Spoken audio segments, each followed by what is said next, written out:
Hello guys, it's Mickey. Welcome to my channel. And if you're just into my channel, please subscribe. Turn on the notification bell so as to be notified each time there's an upload coming from me. If you notice, I'm actually talking with my bedroom voice. My small madam is sleeping.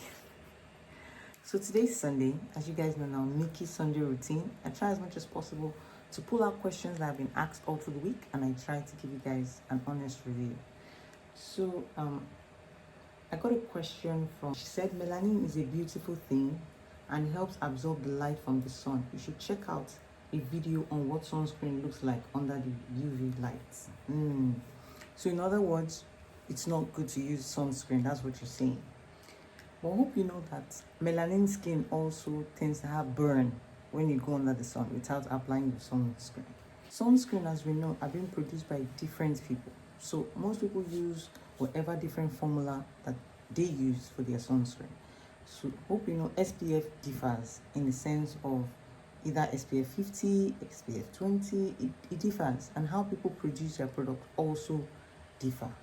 So I'm very sure you're talking about a different specification of sunscreen, probably the one you saw when they were producing it, I guess so. But sunscreen is very, very good on the skin. It is really good on the skin.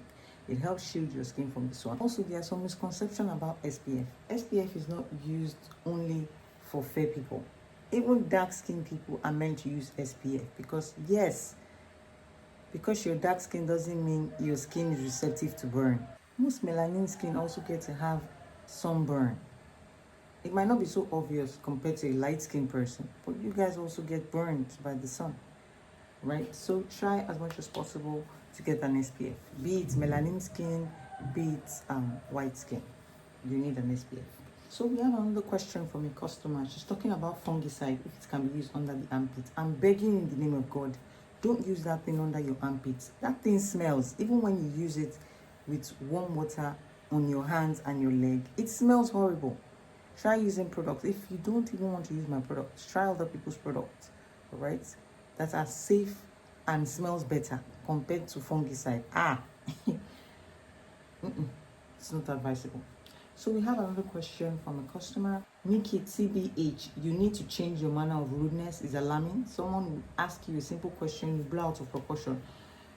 I asked you to send my goods. I didn't tell you to send it to the pack. You sent it through a pack instead of GIG Motors. You also need to work on your logistics. Okay, first of all, let's start with the logistic issue. Working with my logistics, I am not the owner of logistic company, all right? We have different varieties of logistics. I use GIG, I use DHL. Depends on what a customer wants. You as a customer need to specify the logistics you actually want. And the reason why we're doing that is because not everybody can afford GIG Motors. GIG Motors is as expensive as DHL. Not everybody can afford DHL. There are so many customers of mine that will tell me, oh, Mickey, you know what? I know you send DHL, but please, can you take these goods to NACO at the airport? I will do it. I have a dispatch rider that will help me do it. There are so many places they tell me to send their goods to. Someone will say, okay, I want GIG Motors. Give me GIG Motors. Some people will tell you, I can't wait for GIG Motors because it takes a longer period. Okay, what if you use GIG Express? It's too expensive. I can't afford it. So you as a customer ought to tell us the logistic company you want us to use for you. It is not my fault, all right? I'm trying to help you save costs. That's why we're trying to use it through probably one of these cheapest logistics, using a driver. That is the cheapest at the moment. So when you say you want GIG Motors, you need to specify. I can't just willingly take your goods to GIG Motors. What if you cannot afford it? And GIG Motors is very, very expensive at the moment.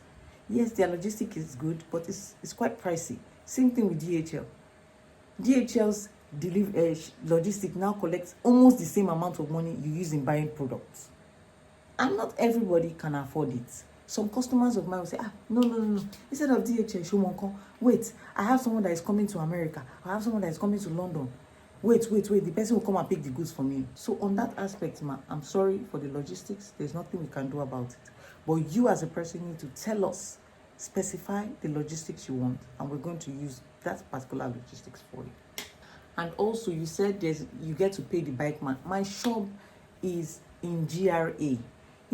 Most people noticed how I went through issues from Olowu that I was before to Okwebi. My Okwebi landlord had to show me Shege Pro Max. I moved from Okwebi to GRA. Even the GRA I am is actually very close to the park compared to Okwebi. Okwebi was in the center. So GRA, either which way, you can pass the back route or you can pass from the middle route, you will still get to PWD immediately and it will take you to the park. So it's even closer. It's really close to get to a park compared to Okwebi. All right, and I cannot send a staff of mine to take your goods to the park because the park is not close to where I stay, to where my shop is. So please and please, you have to bear with us on that aspect. Now, you said I was rude and my manner of rudeness, I need to change it. Okay, I would say it's actually an advice. I'm going to take it, but there's a problem. Since I got pregnant and since I gave birth to my child, I've not even had time because I've been weared out with so much workload that you will now say it's me, you know. Even when I speak to people on the phone, people tend to hear me. They can even tell that I'm tired by my voice. So it's not possible for me to have been rude to you, probably someone else, not me. But I apologize on that person's behalf. Okay, so we have another question from a customer. Thank you for being so transparent through the process. Can you also tell us when you start incorporating steroids to boost the effect? I'm already inculcating the steroids and it's boosting the effect, but I'm not scrubbing on a daily. Hence why I'm not white. If I wanted that, people should trust now. For me to have gotten from my pregnancy stage to this, eshilomo. You know what I mean? So we've got a question from a customer. This is not really a question. She said, I love this complexion on you.